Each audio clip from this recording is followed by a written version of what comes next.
we are live now. Since we're doing Macuga, I figured, like with the wild berries, when we ever get the wild berries, or if we're in talking Macuga, I'm getting my sport jacket. Wild bears! Oh my god! Yeah, Macuga is a teams player. Not the best luck, but I think you know what? That's conversation for another time on teams. But singles is, oh my god, I can't wait for it. So yeah, and then I loaded in the intro here, so we'll be able to play that. Nice. Checking something. Okay, so I figured out another clip out we could use for Mance is the section where we talked about could Mance be a manager. That's also a really good section we could use for a clip out. Yeah. Oh, I thought that was the first one that we agreed because when we were talking about us trying to do our Mance impression. But Mance as a manager is fantastic. Mance Media. Yes, Mance Media. I did not forget that. And then also, I also look maybe a quick. I don't know. I was gonna say when we touch on the movie release dates of Mance, but there's like I need to rewatch our video again to look at the timestamps to be specific if they can be clipped out. Yeah, that's the thing. Is there's some sections where we stop and then we immediately go into another topic, so the transition is a little rough. So that's the only. When do you guys want to drop these? I don't think we should wait too long, just based on what we talked about in the Mance episode. So, well, I wanted us to at least 3 episodes down, recorded, and then start. I mean, if we can, we've already got the Twitter set up. We can definitely start. I would say maybe Mance this week, and then maybe the next week. Yeah. Because I kind of feel at this point, after the Schmoedown, whatever else is going to happen during that tournament, we should at least try to get an episode released before the teams throwdown with Corruption and Shazam.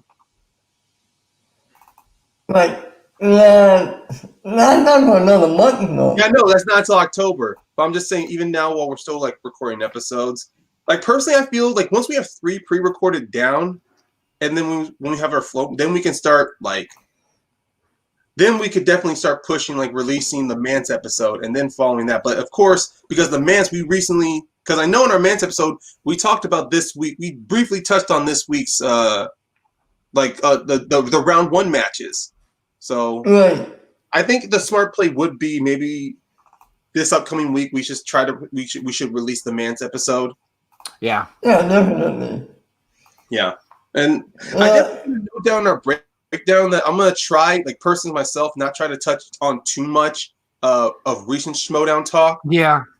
The most recent I think of this we can talk about is maybe to this August, because of the the August pay-per-views. Anything after that we can't talk about, especially the singles tournament. Yeah, because I feel like if we talk about too much current stuff, it kind of dates the episode as to when we can drop it. Yeah. And I like that. Nice. Wow, bears. Oh yeah, I grabbed myself I grabbed some alcohol to what will happen first? Go for it, Ben. Reunion or Team Action reunion? I think we got the start of that last night on that turn. The tease was there. That's Ben's personality. So he was always sort of like that here the last few seasons. Yeah. But I wouldn't be, because I don't think Ben's going to be on Finstock Exchange next year, because I think right now because Dan has basically said he's not playing with anybody else. Yeah. The only thing with Ben, when he goes heel, because I even saw last night during the whole Q&As, Finstock, even himself was worked up after Ben, with the fans coming in talking about, Ben's attitude and Finstock defending him. I mean, even if Ben may not be on the Finstock Exchange, a part of me thinks Finstock may go back to his old self like he was during the Collider era and go heel with Ben. And then maybe he just doesn't pick up Dan. As a heel, he may not pick up Dan for the Finstock Exchange because Roca has been very... Yeah. Did you guys hear that phone call? I heard part of it. I need to go back and because Christian, I believe, played it on the rundown and late night with Gucci and Kaiser. So I caught part of it. Yeah, unfortunately I can't watch the rundown every time. As much as I like Frank and Brad's chemistry, sometimes it's clear that Frank and Brad, their opinions are just taken way too seriously. I'm with you. Listen to that phone call. Christian plays a phone call between him and Bateman. And Bateman is pissed. Talk about it. I looked at the Schmoedown Twitter. People were talking about that. At least people are. Okay. About that. So it's sometimes hard to tell when it's actually the Bateman or is it the boss. That's I guess the one problem I have with the boss character is sometimes it crosses over a lot with Bateman. Yeah. So for me, it's hard to tell the difference. I mean, I've seen that a little bit when it's Action Industries, whenever they do the general debates at times, or when it's just the class action, like Ben, the boss, will completely come out. At least with Guy, at least you can tell when he has switched between personas. You really can, because it's so drastic. It's so drastic. So, and I mean, if we do get a team action reunion, it's gonna depend on the team's tournament on how Guy performs with Irwin. Correct. If they run the table and say they win the team's tournament, yes, I don't think we're gonna get it. We'll see. I agree. God, I would love team action again. We are. Yeah. Honestly, I would love to see a Wild Bears reunion too, but at this point, Macuga, I mean, he was not available mostly this season because of that show he was doing for History Channel. And food history, I believe. Yeah, eating history, I think. Right. So before we get talking too much about Macuga, let's just get this started. Yeah.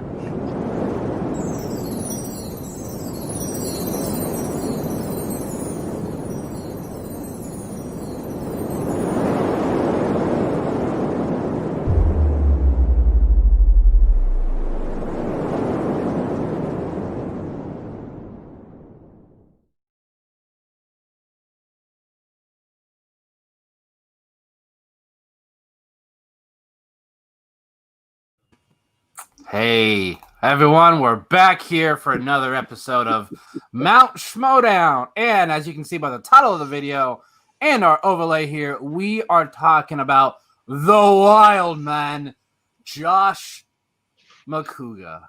Macuga is an interesting character.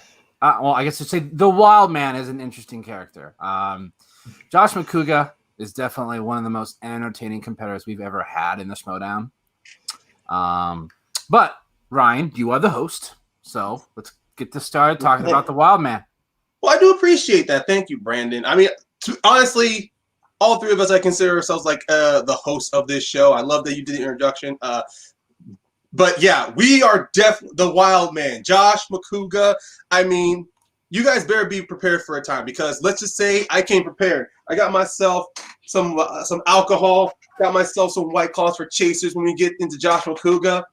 But for right now, we're going to be straightforward talking about this guy. This dude's career is legendary throughout the Schmoedown. He was there through the first inception of the Ultra Schmoedown tournament. He has been a huge staple of the Schmoedown. I mean, this guy's given us so many great moments, but I don't want to get too ahead of myself. I mean, Ben, your thoughts on Josh Macuga as a player? I mean, come on, give us the juicy deets. give us your flavor. Give him the deets.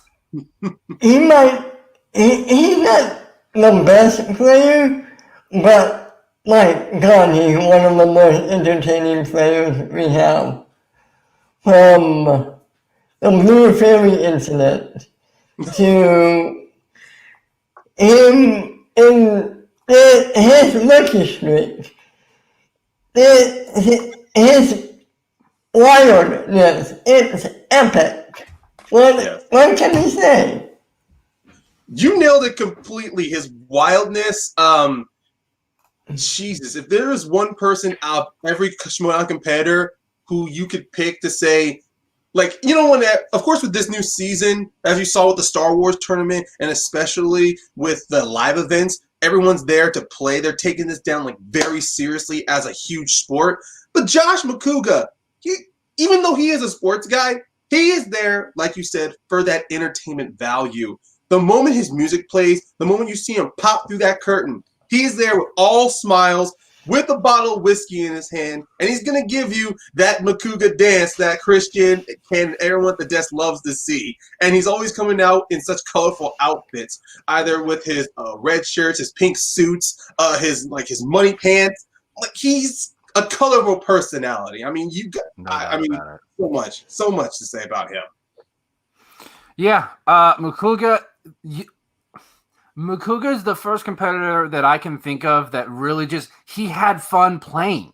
Like, seasons 1 and 2, for me personally, just feel like a completely separate thing. For me, the show really starts with season 3 at Collider, because that's the current version of the show. It's when they truly, most of the rules are about the same.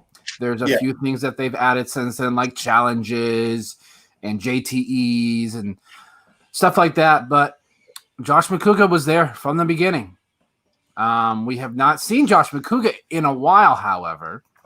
But Josh Macuga is a staple of the Schmoedown. He competed in, like you said, the first Ultimate Schmoedown tournament. You're right. And you know what? On most occasions, I do agree that the first 2 Ultimate Schmoedowns, they are completely separate beasts. But even then, you can see the passion that everyone had playing there. Mm-hmm. Like the numerous entrances everybody had, including Josh. Like looking at his matches against Harloff, Bonnie Somerville, and Mark Riley, how he was so into the theatric experience of it. I still love his match against Riley. He is coming out and he's doing the Rocky impressions. Like, and look, to everybody at home, yes, I rewatched 80% of Josh's matches from the Ultimate Schmoedown up to season 5 of Collider. So trust me, I loved every entrance he does. But I'm going to tell you, I still love that entrance because, I mean, Josh, I could give you a top 5, top 7 rank of Josh Macuga's entrances, but you can see in the Ultimate Schmoedown, the legend of Macuga began. I mean, let's just get off the bat of it. The Macuga magic. Him guessing an answer of something he's not seen or just out of nowhere, pretty much pulling the rabbit out of his hat. We all have to agree that the Macuga magic began in that Ultimate Schmoedown. But you know what? You both touched on it. So let's just talk about it. The Blue Fairy, for Christ's sake. I mean, everyone wants to talk about Roka's Bespin, but during those years of Collider, that Blue Fairy and Bespin, they were neck and neck with each other. Which one pissed off Harloff the most? Or which one pissed off Roka the most? But man, that match with the Blue Fairy, though, and it was funny because that was one of the first instances of a challenge. Because when Christian was confused at that answer, and then, of course, with Alicia and Mark having to tell Christian that he wasn't specific enough with the Blue Fairy because the Blue Fairy in Pinocchio had no name, but the Blue Fairies that were in Sleeping Beauty and in there was another Disney movie they were referencing too. But Cinderella? Cinderella and Sleeping Beauty. They all had at least clarified names. The one Cinderella, the fairy godmother, the Blue Fairy in Sleeping Beauty. She had a name. There was Floral, Fauna, and Merryweather. So I can't remember which one is the blue, which name goes to the Blue Fairy, but they had names, and it was and let's talk about and that match itself, Macuga and Harloff in that Ultimate Schmoedown. You can actually, you know what? There's more to talk about when we get to Harloff. But even then, Macuga, as the fun-loving guy, he tried to alleviate tensions in that match because he wanted to keep the fun going. Mm-hmm. I'll bet Christian, who got very serious. But even then, at the end of that round 3, when they were betting, Macuga out of nowhere, got the same answer as Harloff of Matthew Broderick and began the Macuga magic moving forward. I love what he says. I've never even seen the movie, and Matthew Broderick is what came into my head. I thought that was Macuga magic. He's the only. So great. Macuga magic. Yeah. But no, Josh Macuga had. If you look like right now, if you look back and you think some of the competitors that have been in the Schmoedown the longest, nobody brings up Josh Macuga. Because he's technically still involved, because I believe he's on. He's not with corruption, because that's what. No, he's with Swag. Yeah, because Winston said that he was planning on taking both of them. But Shannon, being the heel manager that she is, decided to take Dewberry and broke up the Wild Berries. And right there, she should win Heel of the Year. I was there. I was there at the awards show. I was in the crowd when Winston got Macuga.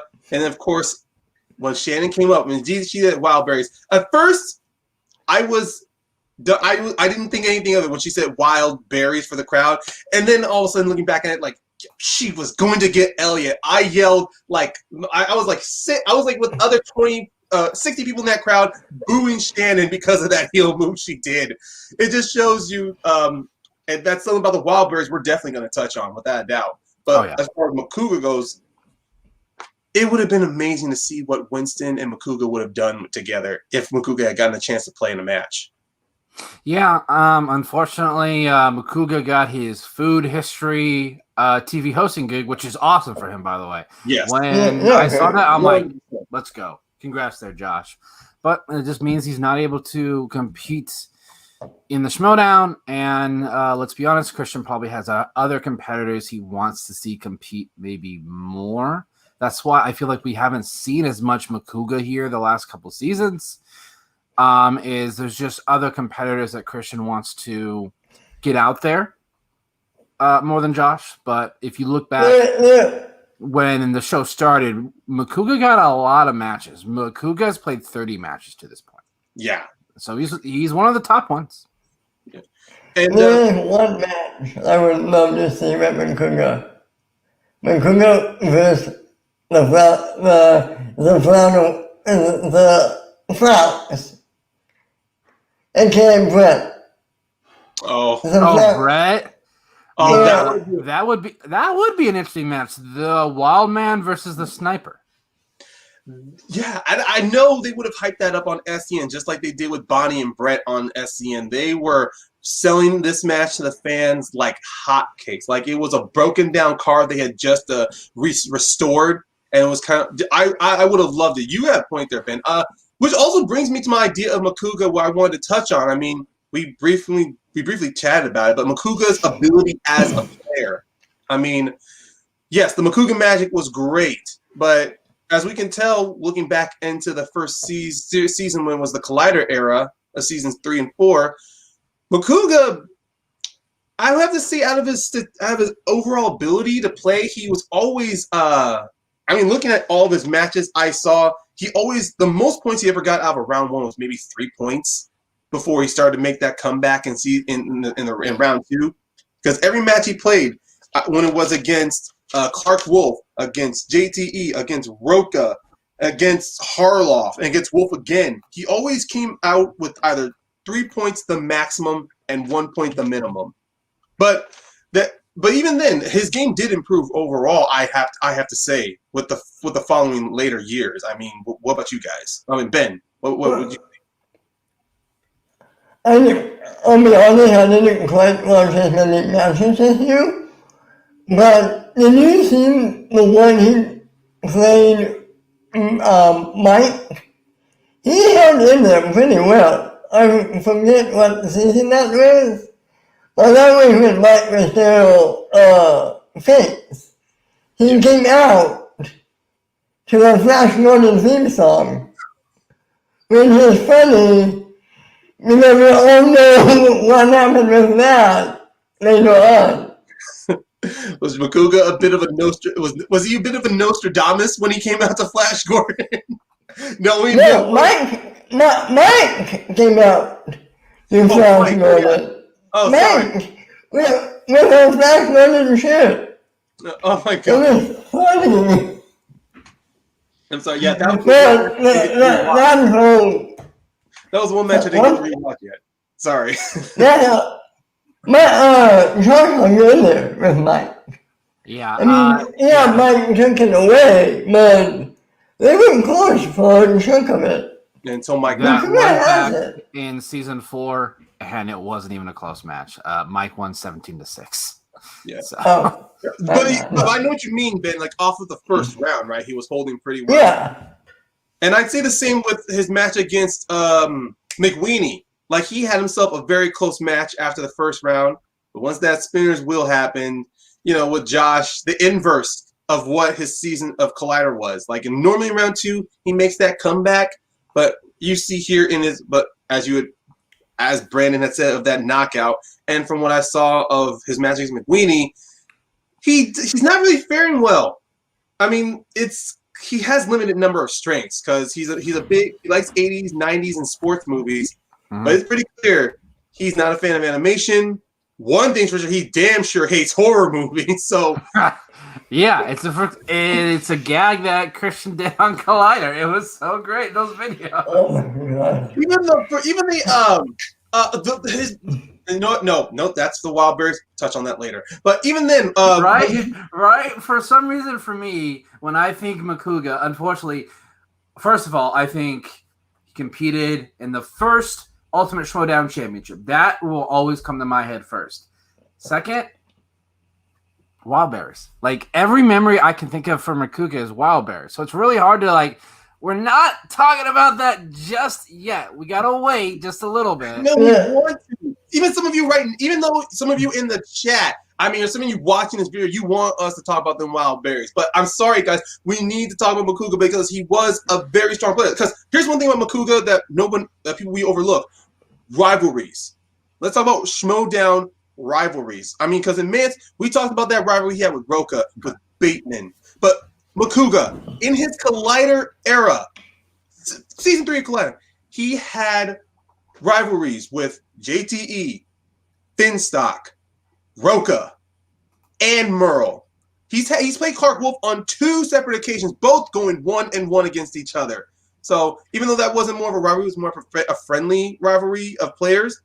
But if you look at how Christian loves to incorporate storylines, Macuga, Finstock, that freaking storyline that bled from season 3 into season 4. They actually played each other, I think, 3 times or 2 times. Like him and Finstock, for me, knowledge-wise, I feel like they have the same strengths.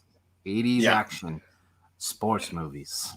Don't forget, we forgot me, Marco Drinkle, and Finstock. Yeah. So Kuga is kind of like a 2-0 against a Finstock, but 2 different versions, you'd say. But it's like that. But Macuga, he's such a great personality, and he works so well with everybody that I loved how nobody has really anything bad to say about Macuga except, he's not the best player. I mean, because... Knowledge-wise, yes. Knowledge-wise, he's not the best player, but entertainment value, there's no doubt Macuga belongs in the Schmoedown. Yes. Entertainment is one... Go for it. When you say the Lion Man is a top character in the Schmoedown? I know his character name's the Wild Man, but it's probably mostly Josh Macuga. They just had to give him a moniker. So, but I feel like the Wild Man is Josh Macuga. Yeah. Okay.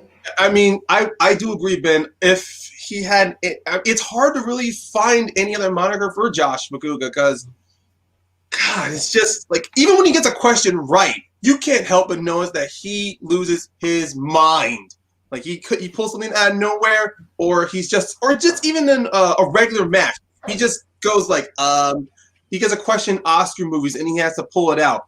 Boom! He jumps out of his chair, runs around the stage area, and then gets back to it just like at the top of his voice.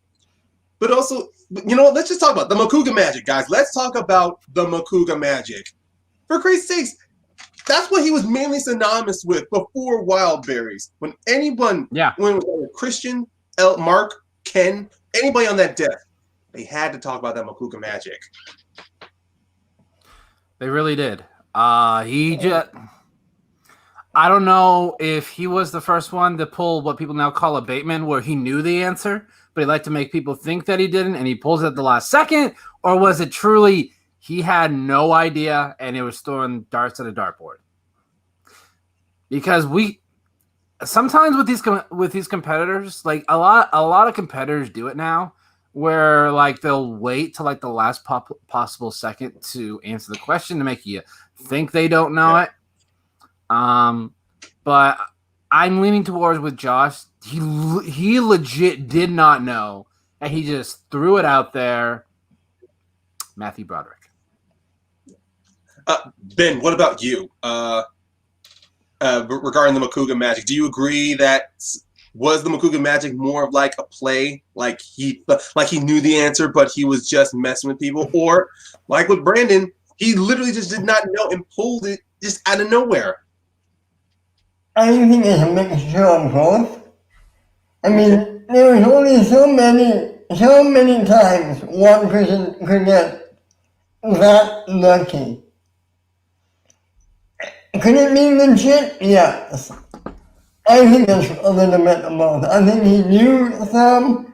Yeah. I just think he was great at acting, like, I don't know it. But I could be wrong. I don't know. I mean, no, it's a valid thing to say, man. Because let's be honest, Macuga, he has in some of his matches, he's always talking out the answer. He's talking himself to the answer, so that knowledge is there. I mean, when he knows something, he knows it. I'm of the opinion to where it's 90-10. 90% of the time, he does not know it. 10% of the time, he might, and he might play around with a bit, but he's not that good like Bateman or Roca or Mike or Chance to actually, be that convincing. Because let's be honest, when he doesn't know something, you can see it on his face. You see it in his body movement. He is not playing around when he does not know anything. No. And some competitors are that way. They don't beat around the bush. They're like, I don't know it, and there's no point to take the full 15 seconds or use a JTE to give myself more time. Because if you've never heard of the movie, you have no idea who it could be unless you have Macuga magic. Exactly. That may have to be a hashtag we use for this episode. Hashtag Macuga magic. I like that. You guys heard that? Hashtag Macuga magic. Last episode with hashtag Mance Media. Now we're continuing that alliteration of MM with Macuga magic. Yes. It just so happens we aren't going to be able to do that every week because so far our first two competitors have an M at the beginning of their last name, so it works.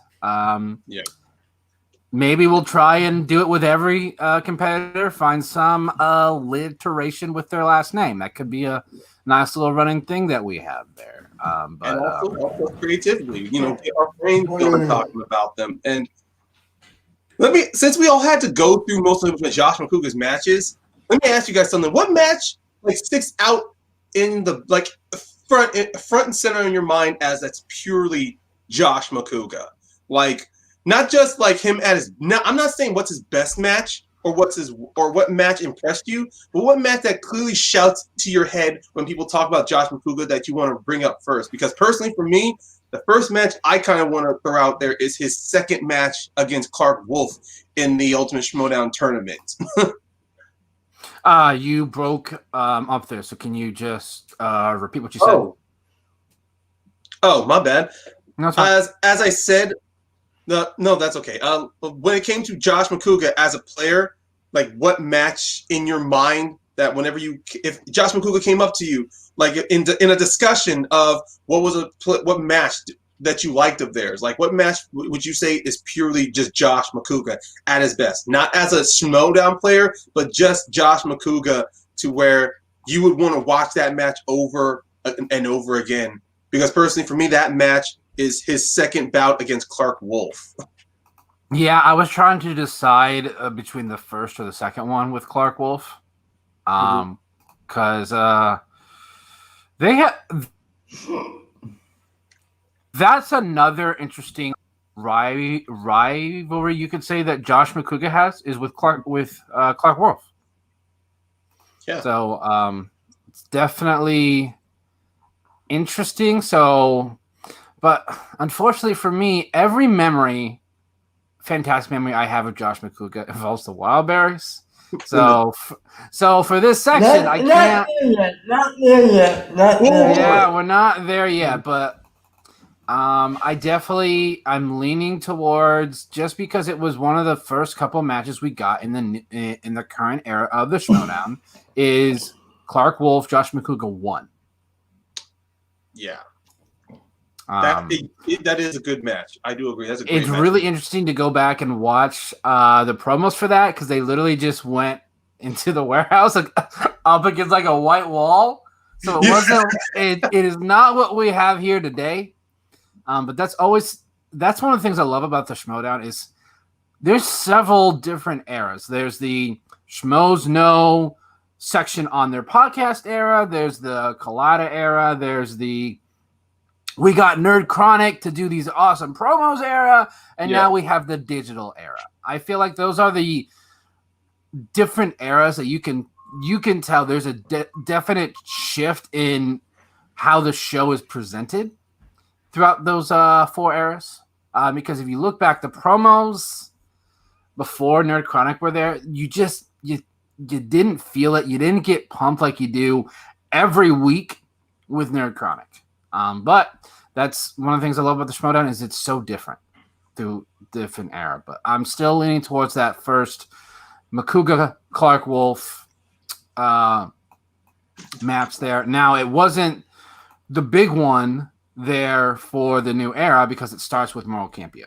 Yeah, it was still a really good, entertaining match. Clark Wolf pulls it out 17-15. Yeah, and watching that match and the breakdowns I saw, this was just one of those instances where Clark was, she was coming out strong. She gets 5 points in that first round. Macuga follows by with 2. The second round, the choices of the wheels they got there. Clark Wolf, she was, even though people knew that she was a big horror fan, but one thing not many people knew that she's a big fan of Sandra Bullock. She was trying to aim to get that slice. She ends up getting Pauly Shore movies, which thankfully we don't have that anymore. Yeah. And she ends up doing very well. You know like Pauly Shore? Why he from the win Pauly Shore? I don't hate Pauly Shore. It's just that he was a certain flavor at a time, but when you rewatch his movies again, only 2 you can still say are pretty good, which is Encino Man and 2.5, because his small part in a Goofy movie, I Stand. And then the second one, what was it, Son-in-Law? I think he's okay in that one as well. Of course, Biodome. But even then, Biodome is kind of hard to rewatch because it's just like, even now today, I'm just saying, today's time, it's hard to rewatch because that's dangerously close to somebody, like some scientists creating a biodome to live in for a year, and then you get 2 random idiots stuck in there, and it can just be another allegory of just chaos and chaos just infecting, control or some shit like that. I'm sorry, but go right ahead, Ben. I'm only messing with you. So Ben, like Ryan was asking us there, what's the one singles match for Macuga if either you had to show someone or talk to Josh and tell him this is my favorite match that you've done? Easy. It's Macuga versus Finn Draco. When the whole match was promoted as Finn Snock and Finstock and Macuga. And you see Macuga come out, and then you see Finstock's turn come out. Yeah. And then you see the victim people. You see Tom Dagnino. And yet you see somebody in a Macuga mask. You don't know who it is. Yeah. He sits there. That's the debut of actual Tom Dagnino, because throughout all the Schmoedown podcasts, he was always wearing that mask, or he's always covering up his face. So that was like the first time he debuts without that mask, and it was from there. The whole thing. Yeah, that was the whole thing. Finstock is just a mask. It can be anybody. But that was a fun match to watch. That was. And Macuga didn't have to play it. Well, they had how they set it up, but they gave him a way out. And nope, he played, and I believe he won. Yeah, because looking at that match back then, even though it was the season 4 era and they were using they were still doing the old set of rules, like the category. Yeah. You pick one category, then you get like 6 questions out of it. So season 4 was definitely that big transition from the 6 points of the categories into now the 8-point whiteboards that we're all very familiar with. So that's like one of the last few matches during that time, which is even more significant too, because Josh only got 1 point out of that round, and then he does phenomenal by getting 7 points in the second round, 6 on his turn, and then stealing 1 point from Finn Draco. And then he's able to get his 3- and 5-pointer in that 5th round. And the 5-pointer was in Oscars, which surprising. I mean, oh my God. It was just like one of those Macuga magic works. Correct me if I'm wrong.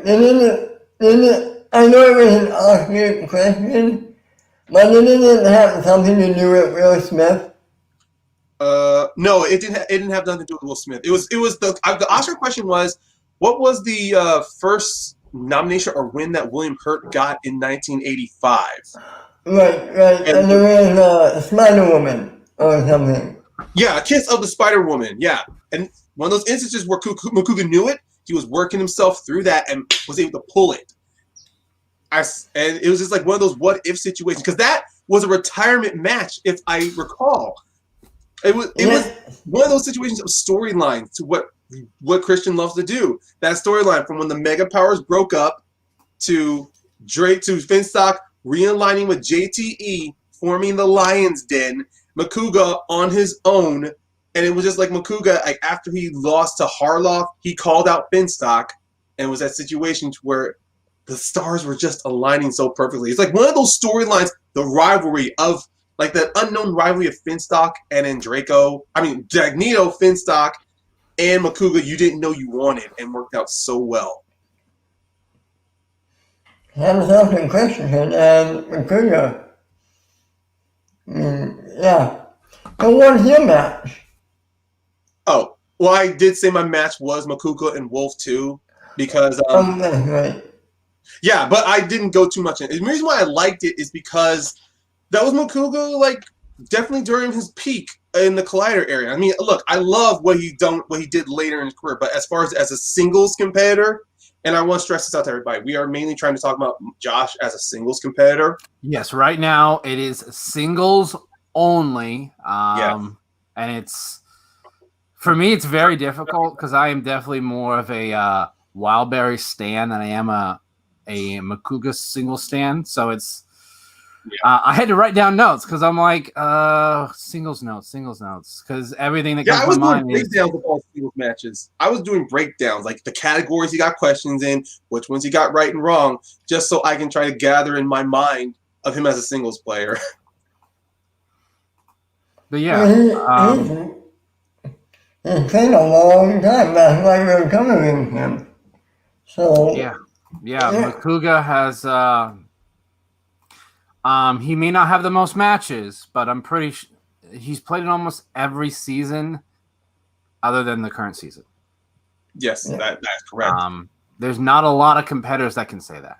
There is not a lot that say, "Oh, I've been there since the beginning." Let me just. So we got Knapsack probably. Yes. He's may have done like a variation. Maybe not as a player, but he has been in there in every different variations, either as a single player, as a team player, as a There's only one other person that probably has played a match in every season. Mark Yodi Riley. Yeah. Everyone else that competed in season 1, JTE, Cobster, Finstock, Knapsack, Harloff. A lot of them. Yeah, Ellis. According to the Schmoedown website, Ellis didn't have a match in season 1. Oh no! Yeah, you're right. I believe it was season 2. You're right, because he was really on the desk in season 1. No, Roca did not compete in season 2. Roca and Merle made their debuts in season 2 of the team tournament. So, yeah, now. I think that Riley has that streak. He's competed in every season. I'm curious to see how long it goes. Maybe that's who we kind of go over next. But I feel like he's kind of near the top of potentially being on Mount Schmoedown, so I feel like we should save those for later. But Macuga that's an interesting question to ask. Because he's been involved since the beginning, he's had a match every season other than the current season. Yeah. What is his what's the word I'm looking for here? I guess what is his thing that he's left on the Schmoedown? Like how Mance, it was first player to have his face on a wheel slice. I think I may have found it, and it was going over the Collider era, actually. But at the same time, it has to talk about his time in teams, so I'm going to have to hold off on that until we talk about him as a brakes. Yeah. But as a singles player, to me, it's his entrances. And, but you know what? But then also it ties back to his Macuga magic, because even though if he's not there, the magic of pulling something that you don't know is a legacy on itself. It's just Josh Macuga is one of the first to be associated with that. Because let's be honest, we can go through so many Schmoedown matches to where players have pulled something out of nowhere, out of their butts. I mean, the next person I can see other than Macuga who has that magic, Stacey Howard. I mean, you should ask Eric Zipper that question. He will agree with you 100%. Yes. And even actually, Finstock himself, during the early years, he had that too. Like he was able to pull questions that nobody else did not think he knew. Especially when he was with JTE as Box Office Breakdown. And even Knapsack too. I think Knapsack had that magic as well, because I'm a big Shire Wolves fan, a Five Club fan. That first match the Shire Wolves played against the Lions Den of Dagnito and Knapsack. Knapsack pulled answers to questions I didn't even think were possible that Knapsack knew. Yeah. So I think people just associate him with Star Wars and figure those are the only movie trivia answers that he knows. But I think Knapsack, just in general, loves movies, so he probably has a lot of base knowledge. Yes. And he showed it off in that match. So I'm guessing with what about you? Is there something you think that Macuga as a singles player that he's kind of left his mark on this league? I'm just against Macuga magic. Yeah. No, pulling that master can answer. I think I may have asked this question a little bit early, because once we talk about teams, it'll be easy to find something that he's left on. You know, but as a singles player, it is a good one. Because for me, like I said, it's the because I said his entrances, he comes out like crazy. I mean, for crazy sakes, when at a time when so many people in the Collider era were starting to take this stuff seriously, like JTE, Roca, Wolf, and Merle, Macuga was always that guy who came out and was like, I don't care, I'm here to play, which is why I loved it when he came out to the Wild Thing music, or whenever he walked out there with like a bottle of whiskey in his hand and was just opening it up and just starts.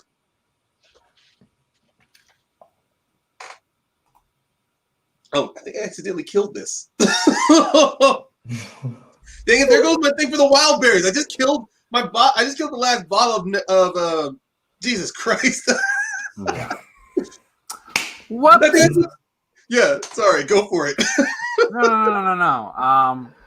Yeah, for singles, for me, it's always going to be he competed in the first Ultimate Schmoedown Championship against Mark Riley. That's going to be his staple that he left on the league. Just like, I don't think we can use that for Riley because Riley had a more accomplished, I think, better singles career. So we don't have to use that for Riley. But I think Macuga, his thing that he left on the Schmoedown for singles is competed in the Ultimate Schmoedown Championship #1. He almost won it too. Like when you go back and watch that, the way they announce the winner, like they make it seem like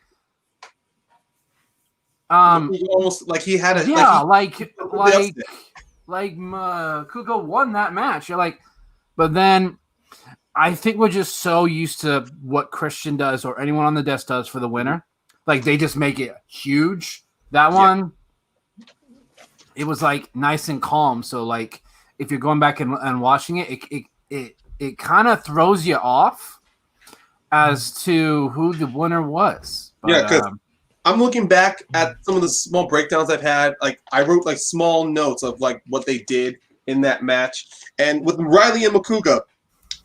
I mean, looking at that match, there were definitely a couple of questionable calls in that match. And here's the thing: when that in that match with Riley too, when he loved scores and soundtrack, the way they did scores and soundtracks in that match. Why can't they do that now? I would love if they did that now. They had Riley listen to the soundtrack or the score in order to pull that off. And I agree. Ben, did you ever get a chance to see that match, Riley and Macuga in the Ultimate Schmoedown? I think so. Yeah, maybe not. Go ahead. No worry. Don't want to single you out or anything like that. I just want because I think Brandon brought up a great point.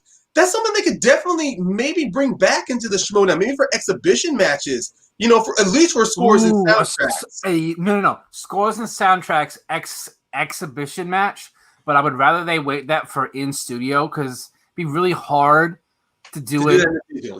To do it over StreamYard. But if they did that going forward with scores and soundtracks, I think we'd see it on the wheel a lot more. People wouldn't be afraid of it because I think a lot of people they will hear it. And they'll know what movie, they just won't know the name of the composer, which a lot of composers' names are international, so they're really hard to pronounce and hard to spell. But I might have to post that in the group chat saying, scores and soundtracks going forward, can we just play the audio of like a track and you guess the movie? Like that would be... And you were right. It would have to be limited to the studio only because it's in a controlled environment. They can be able to dictate how they do it. And I think that would be fantastic. That would be like an instant. It would be interesting to signal. It would be a way to single out certain slices to have to be their own thing. And yeah, if they did that, go for it, Ben. There might be a problem with that. I love that idea. Oh, yeah, no. But YouTube is so fucking annoying about copyright strikes. Yeah. Oh. I just thought of that at when you said there might be a problem. Like, oh wait, copyright strikes. That's because that's one reason why Christians do original music. That's why Christians using original music for the players. Because in the time of the Schmoedown, they were using copywritten music either from movies or from artists or even heck. I think they use wrestling music. I believe it's either 5 seconds or 15 seconds you can use without it being a copyright strike. I'd have to look back and check, but you wouldn't. But if you have multiple questions in a category, that means multiple songs. Doesn't that increase the likelihood? Maybe I'm wrong. I believe it's every time you play it. It's either under 5 or 15 seconds. I'd have to check how fair use works because you can use copyrighted material under fair use. Yeah. There are certain rules you have to follow with that. Like you can't. Those rules need to be changed. Those rules need to be updated, honestly, because in this era, we have so many people doing reaction videos. And one thing, especially with movies, what garners attention faster now is people reacting to trailers or reacting to behind the scenes stuff. Yeah, and if you look at any content creators who do those, a majority of the time they get flagged by the companies that release the trailers. Yeah, or when they do reviews of TV shows or movies. Like there's one YouTuber out there called Mr. Tars Reviews. He does reviews of Doctor Who episodes. He has had his stuff flagged so many times by the BBC Corporation because he's using clips from the show, and even though he has won his battles, is the fact that when they're flagged by YouTube, he has to wait 60 or 90 days to fight back. And YouTube is infamously known for not responding back to people or creators. They're always like, they will immediately respond to corporations. But when it comes to the YouTube creators who are trying to make their platform big, they are very slow to respond. But they do have a good point there. Yeah. I mean, especially even if they were allowed to use copywritten music, I think the way they did for multiple choice would be is that they would play the song at first. They didn't get it. Then I think it would just be multiple choice options, not like playing different songs. But I understand where you were going. But no, I think if they didn't have that issue, that I think you can only do it for scores and soundtracks. Don't do it for like movie quotes or anything else, because if you can see the movie, you're going to be able to guess it. So that's the nice thing about audio is you're just hearing it. Right. Yeah, but it is great stuff. That is good stuff to point out. And you know what? Talking about Macuga, about his match against Riley, this brings up to me something that, and I mean something that could have maybe, if this could have, I think this is as like a what if scenario. I don't mean let's fantasy book this stuff or fantasy draft this stuff, but what if Macuga did win that match? Because when I rewatched that Collider era, Riley only had 2 separate defenses against JTE and Merle. If Macuga had won that match, let's dictate he goes up against JTE defending that championship. And let's say JTE wins. JTE's trajectory after losing to Riley was him, and after after box office breakdown, losing to Schmoes, it led to JTE becoming Little Evil. It led to JTE getting that mockumentary, and then the formation of the Patriots. So let's say he fought against Josh Macuga. Macuga, the first ever Schmoedown singles champion, and then he wins. What happens there? Do we still get that mockumentary? Do we still get the Patriots? I mean, maybe we get the Patriots because it was a fallout of box office breakdown, but there are certain situations, I think, with Macuga where if he had won a certain match, there could have been ripple effects down the Schmoedown. And this match is like one of the first, I think, in my mind. That would be an interesting what-if match for Christian to do is, what if Macuga won the Ultimate Schmoedown #1 instead of Riley? Yes. Are we talking about Macuga in the sense of how we talk about Riley right now, where Riley is considered... I love how Riley's like, no, not happening. It's really because it's not like I don't think Macuga and Riley on the same level. It's just that I watched the Decision episode because I want us to talk about Clark Wolf. And it was clear to me that Wolf and Riley have a great camaraderie with each other, that even if he wasn't the champion, I think they still would have been partners. Well, both of them, they love horror. So I think that's really where their chemistry worked the best. Yeah. But I'm sorry for interrupting you, man. Go right ahead. Macuga, we all know how Macuga feels about horror. So yeah, I think you're right on that one. But it's just interesting to think about what could have happened if Macuga won the first Ultimate Schmoedown. Yeah. So. Because, like I said, the ripple effects were there. Because when Riley and Dan were champions, I mean, when they were team partners in the Ultimate Schmoedown 2, they were called team champs. Like, that could have changed Riley's trajectory as well. Like, Riley and JTE could have been the most affected by that. I mean, if you just did that kind of like in comic book movies, whenever they like do those what if storylines, and then they give you that one single issue, like Flashpoint, like with Superman, there's the nail to where Superman was never found by Ma and Pop, found by Jonathan and Martha Kent. Uh-huh. Or if Bruce Wayne's parents had survived the being killed in Park Row.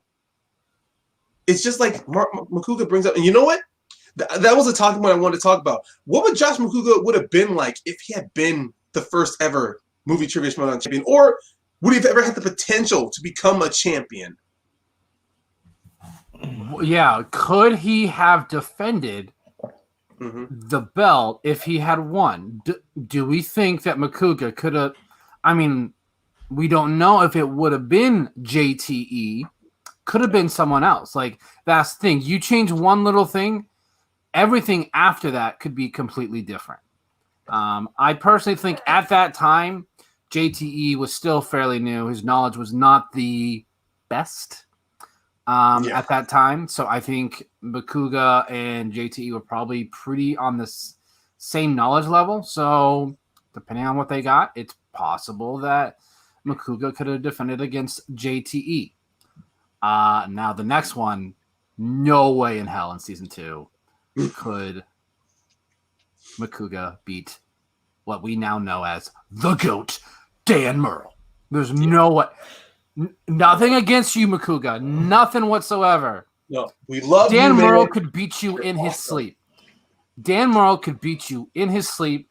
You could have him be blindfolded with his hands tied behind his back because we weren't using whiteboards in seasons 1 and 2. No, they weren't. I don't even think they used them in season 3, if I can remember. No whiteboards. It was pretty much the 6 cat. It was the you pick group 1 or 2. You go for a second, and it's A or B, and then you're given 3 questions. The six questions. They didn't even use whiteboards for the round 2 or 3. So yeah, hands tied behind his back, blindfolded, and he still beats Macuga. Yes, let's be honest. He still beats Macuga. Then what about you?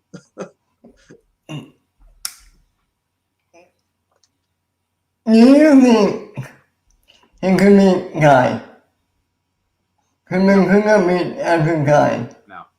I think Guy's base knowledge is far more than Macuga's base knowledge. Nothing against Macuga, but for Macuga, unless it's 80s action or 80s movies or sports movies, I don't think he has been with action, adventure, and fantasy sci-fi, but even then, within those small little niches, like he would need to get really lucky. Like if we ever had Guy versus Macuga, it's pretty much coming down because look, as much as people want to talk about Guy's victories against Riley and Merle, his ability to play has not, as a singles player, Guy has not changed as a player. He has not changed as a singles player. Okay, that's fair. Because I was going to say, if you suggest he can beat, Macuga can beat Guy, then I could say, potentially. Yeah. Potentially. Luckiest game ever, he could beat Dan. But so many things would have to go right for that to happen. No way he can beat Dan. I think it would be entertaining to watch back then if we could have seen Macuga Merle. Right now, I don't think it would be as fun just because Dan right now Dan is very I can't find the words to describe Dan right now. He has embraced the character aspect. He's good at cutting promos. We know what his knowledge is. Oh, what's it? His latest promo, the one I guess yesterday, it was on fire. He looked great at it. Yeah, he's gotten really good with that, like the last 2 seasons. Actually, the thing with Macuga, he's also been very good at promos, I will say. Yeah. Entertainment value. Like, he has, like, great one-liners. Like, I wrote this down. After he had beaten JTE, he wrote down that after he beat JTE, he said that, oh, wait, hold on. That's JTE. Wait, it's on Wolf 2. Yeah, he said when he beat JTE, my favorite quote he said was like, I beat JTE. Now he's outside of a Walmart somewhere begging change for a bus ticket to get home. Yeah, Macuga has... There are some competitors that I think enjoy cutting promos more than the actual competing. And I'm completely fine with that. I love watching these competitors cut these promos. Like, I just get so pumped and I laugh my ass off so much.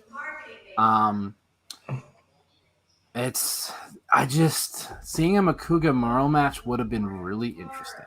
Yeah. Um, But speaking of which, Sorry. no, you go right ahead. There, No, keep going. Keep going. there is one thing that nobody has brought up yet, and I want to bring up real quick. Floor is yours. Macuga and Cody's fantasy updates after each match. That's right. Actually, that's what Josh Macuga has left on the Schmoedown. Yes. It's Yes. fantasy Right. updates. And then he started doing with Cody Hall, and those were just as entertaining. All the different variations of it were fantastic. Like he would have Cody tossing him mics back and forth, or Cody, I think Coster in the back were doing like their own little like 90s boy band or like R&B style type in the background. Yeah, you are absolutely right, Ben. I can't believe I didn't think of that. I guess it's just Fantasy after updates. Yeah, that Finish. completely slipped my mind. Josh Macuga fantasy updates. We need to get those back. Hopefully, we can get those in season 8. Especially now in this community. Hopefully. In this community, there are fantasy leagues amongst this Schmoedown community. I'm trying to just figure out how that works. Like, I talked to several people where they're in a Schmoedown fantasy league. I'm like, how does that work? Like, how do you decide the point values? Well, like, is it just you pick a winner, and if you have that winner in that match? That is a good point. Uh, It sounds more of a pick'em league than but that's just me. Well, I know the way in my group, the way we did a normal draft where we picked 5 players, regardless if they're singles or teams or Intergeekdom or Star Wars. We picked 6 players, and then, especially now with managers with a 7th slot. And then we have the opportunity to either drop players and then bring in new ones or trades and all that. And my guy in charge, Jonathan, he's very smart, did a great job. What it wasn't point values is that depending on how the person won, you would either get an automatic. I would need to look at that point breakdown again. But let's say I had in a match this past Star Wars tournament. I had no Star Wars players except for Alex Damon, and since he wasn't playing, and everybody in my group were picking Star Wars players left and right. So out of desperation, I picked Ace Cabrera. I bet you're loving that. Yeah, I know. But at first, I'm like, I wanted to get Ken Knapsack, but then he got taken. I wanted to get Laura. I wanted to get Laura Kelly, but she was taken too. And I liked Sean Sullivan, but I just didn't seem as strong yet. And someone already picked Witt, so I'm like, you know what? After Ace beating Kavika. Ace got looked over by everybody in every situation, and it's fantastic. And I'm going. Go for it. I'm going to call it right here. Is it going to be Alex? I don't know. I think the reason why Ace was so good in that Star Wars tournament is he got in a rhythm. He basically just kept playing week after week after week. Yes. I don't know if the time off is going to help him or hurt him. But it also, Alex hasn't competed in a match in some time. He hasn't competed in a Star Wars match. Yeah. And like I think the last one. It was at the Spectacular. Was that Spectacular last year against Laura Kelly? So, I mean, that could hurt him as well. I mean, he may have been. He's definitely. I'm pretty sure, even though he's not studying with Molly, I know that he has done some training sessions with her. I know he's been playing along to some of the Star Wars matches like Ken did before he played up against Ace. But yeah, I think Ace he got beneficial because if you see in his past, he was on Collider with Ken and Emma Fife with Jedi Council. So he was already on a platform where he was talking about something he loved. And when Ace did get picked, I'm like, at first when I got Ace, I was thinking, oh, I just need points.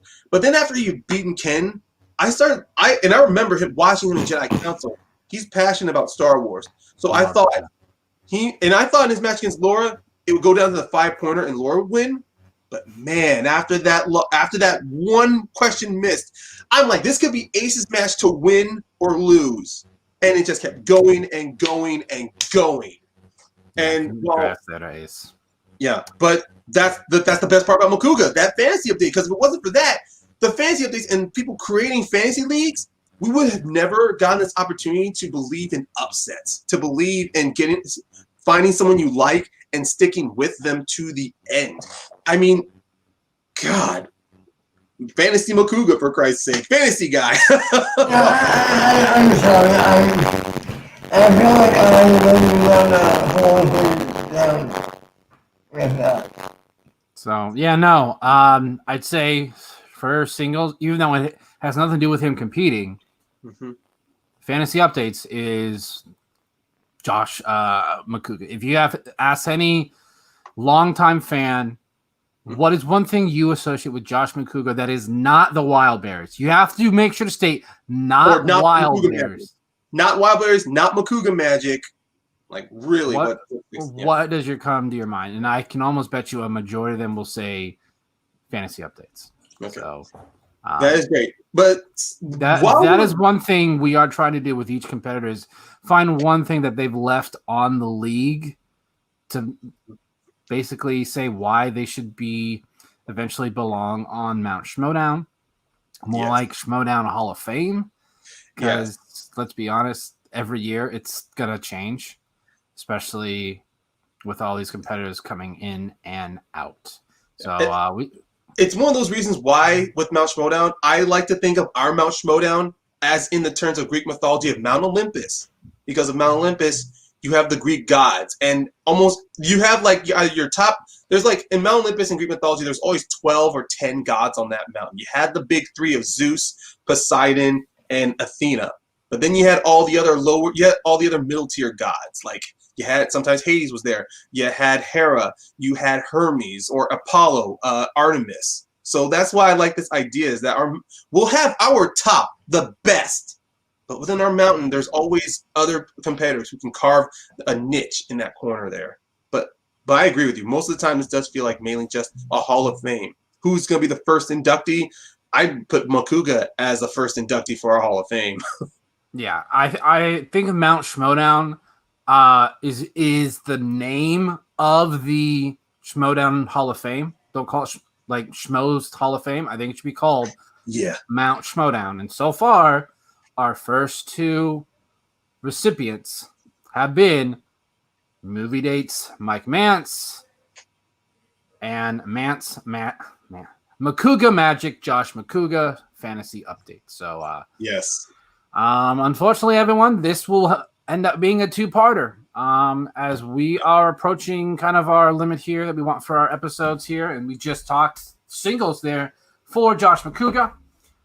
We will be back at another time talking about Wild Bears. Wild Bears! Wild Bears! And we will go over the amazingness that is Wild Berries. So just kind of pay attention to our social media, which is down there at the bottom, twitter.com/Mount Schmoedown. We did launch a Twitter. You'll be able to find us there.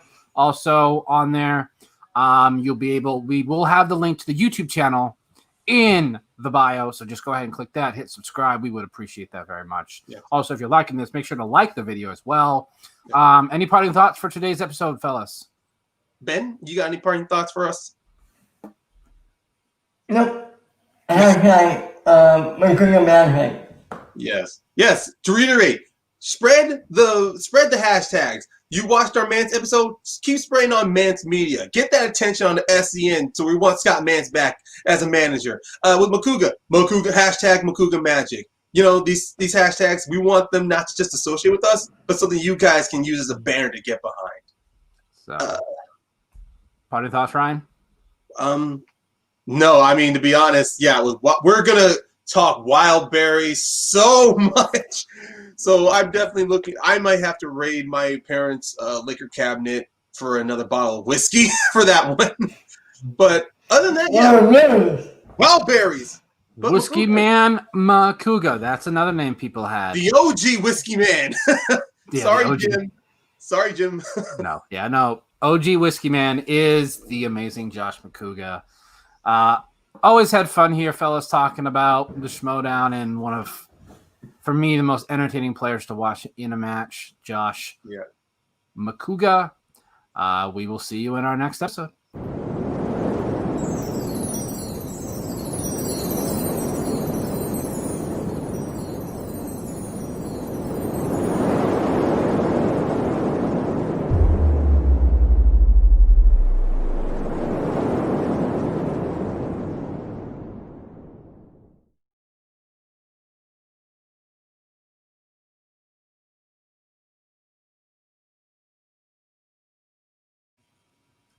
Oh. Okay,